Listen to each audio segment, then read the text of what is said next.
I've been asked to introduce who we are. Merete sang with us. We are Kinderchor of Spokane. This is the concert choir, and we had the joy of having her soprano voice. One of the special things I'd like to say about Merete is that during rehearsal, it was very difficult for her at times to keep up with what we were doing. So she carried in her pocket a little microphone or a little tape recorder, and she recorded every rehearsal and went home and worked on everything that we'd done at rehearsal. So we're singing the song that meant so much to her.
Thank you, children. That was just amazingly beautiful. You know, I think Amy and I are amazed at how many people came, and we so appreciate it. So thank you so much. I'm going to try to get through this, Jacob, without crying. That's the one thing he didn't want me to do today. And I'm also going to make my brother look really good, I think. Well, I'm going to share two stories, and to give honor to Merete and tell a little bit about her story. And you might think how the two stories are related. The first took place last summer, and Merete was battling a terrible headache, and Amy and I had given her all sorts of medicine, and the pain was still there, and nothing seemed to be working. And so we decided to go on a walk. Sometimes this helped to have fresh air kind of hit her head, and sometimes it would work. And so I took Merete out. We went around our neighborhood loop, and it was about a half mile, and we stopped and rested and talked. And I sat on a little wall at a neighbor's house, and we were face to face. And I said, Merete, is there anything you want to tell me or ask me? She said, I was just wondering, Dad. I was wondering why God chose me. I said, do you mean to suffer? She said, yeah. And of course, my heart was pierced and ached. And I said, Merete, I just want you to know that God does not delight in your suffering. He sees you and he hurts. And I don't know why you're suffering, but God has something in mind for you. He's got a plan for you. And it's good. He loves you.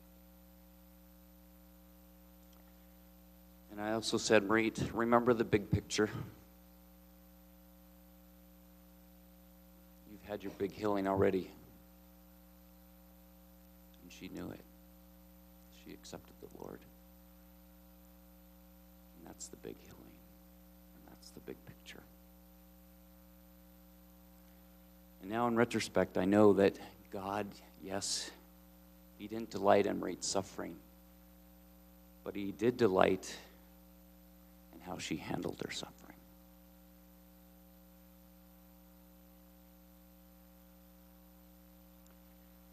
And this last story is a little bit personal. I apologize, Amy. She died on Wednesday morning last. And for the prior 3 weeks, Amy and I had been trading off, spending the nights with Merete, sleeping in her room, taking care of her. And we were beat, totally beat. But we didn't complain because it was an amazing time. It really was. But that particular evening, the last day in November, her heart started to race, 169 a minute. It was really going. And I knew that big things were imminent. This was going to be the night or close to it. And I had two things on my mind. One is I didn't want her to die at night, and I didn't want her to die on my watch. Selfish and chicken at the same time. So I asked Amy to join my shift. And she said, sure. Well, both Amy and Merete fell asleep, and I couldn't sleep. I just kept on hearing Merete breathe. And I just couldn't sleep. And I paced the halls outside. And I fell into great despair. Here I am, I thought, watching my daughter die. There's nothing I can do. Doctors have left us. Amy could do nothing.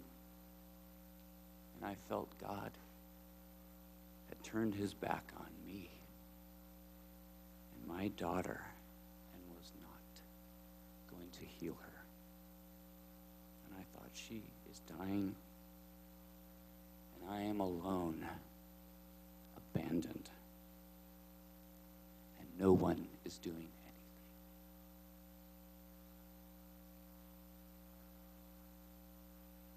So I paced the hall some more, and then it hit me.